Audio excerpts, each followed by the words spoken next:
Okay, so this is exercise 2. We're still in probability Venn diagrams. We're doing exercise 2, question B. Question B says you have a 12-sided die with faces marked 1 to 12.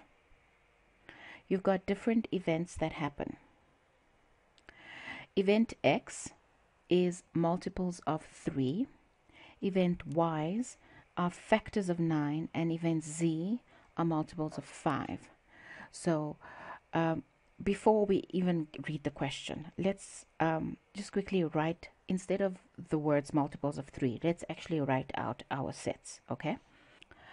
The first thing I want to write out is my sample space. So my sample space is going to be equal to a 12-sided dice. 1, 2, 3, 4, 5, 6, 7, 8, 9, 10, 11, and 12. Those are all the possible outcomes that can happen on this die. Next, I have event X, and event X are multiples of 3.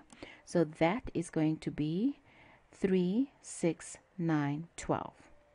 3, 6, 9, and 12 are all event X.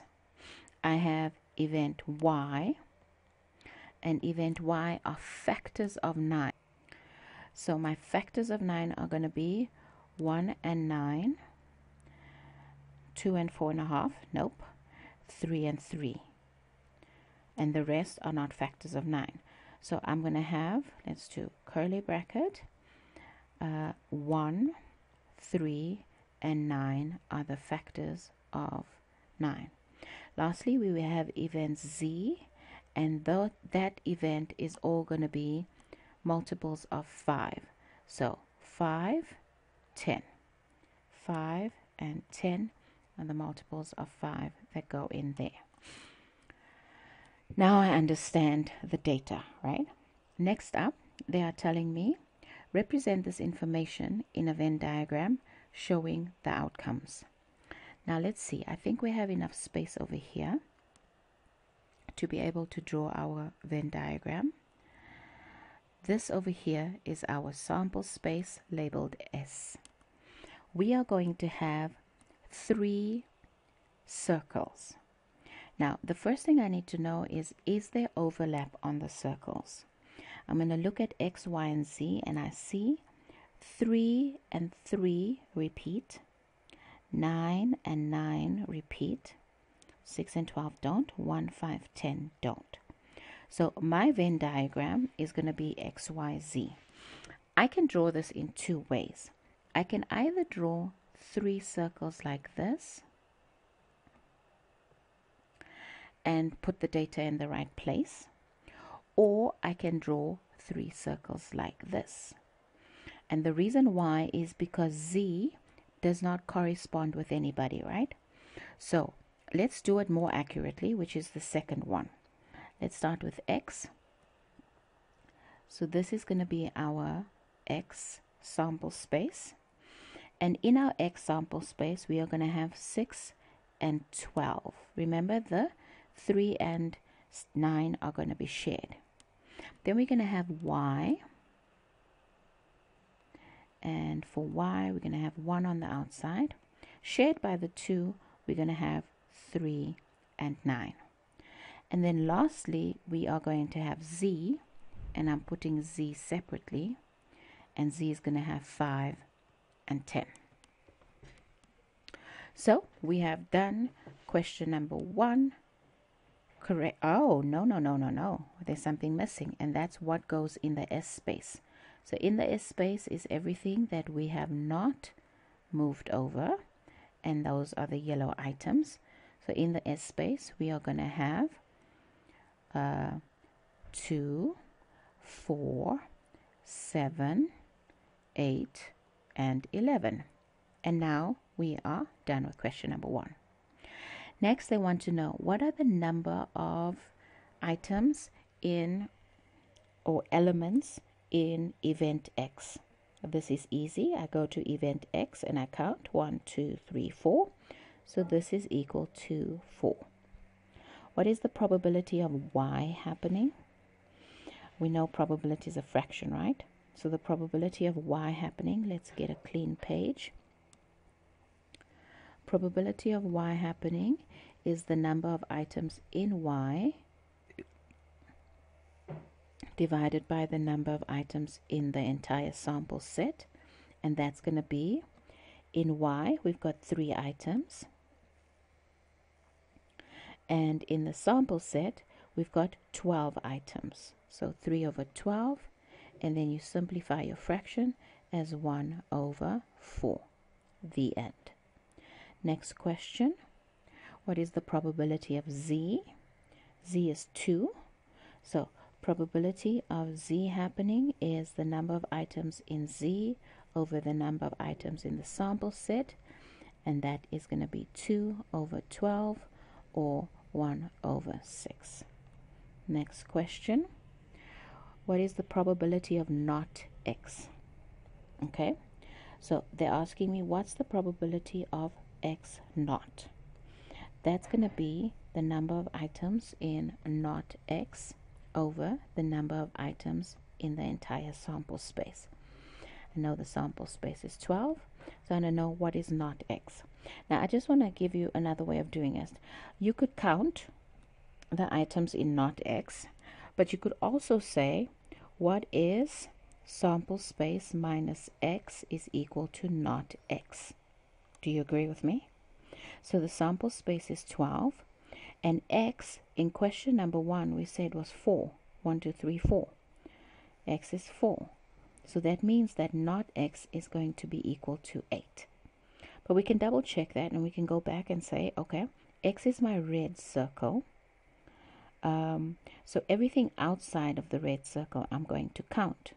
So let's do that. I'm going to count 1, 2, 3, 4, 5, 6, 7, 8 items. That's what we calculated, right?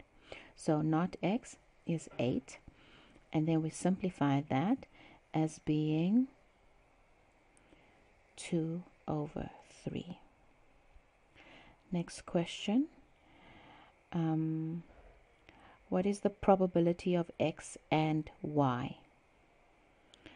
I hope you remember that the and means it must be in both. So x and y is this section over here, and our x and y is 2, right? So we're going to say the probability of x and y, and we can put it in brackets, is equal to the number of items in x and y over the number of items in the sample set, which is, again, we said 2 over 12, which is 1 over 6. Next question. What is the probability of y and z? Now, and means there's overlap. And if you look at the y, which is the orange circle, and z, which is the pink circle, there is no overlap, right? But we're doing math, so you need to write it in equation.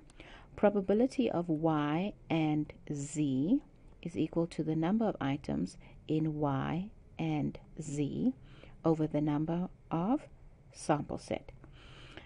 We said y and z is 0 because there's no overlap. So it's 0 over 12, which is equal to 0. Next question, y and z, probability of x or y. So again, or means everything in x or everything in y. So probability of, of x, that's not x, x or y is going to be equal to number of items in x or y over the number of items in the sample set, and that is equal to, it's easy to see in the Venn diagram. If I count everything in the red and orange, it's going to be 1, 2, 3, 4, 5. So that's going to be 5 over 12. Next question.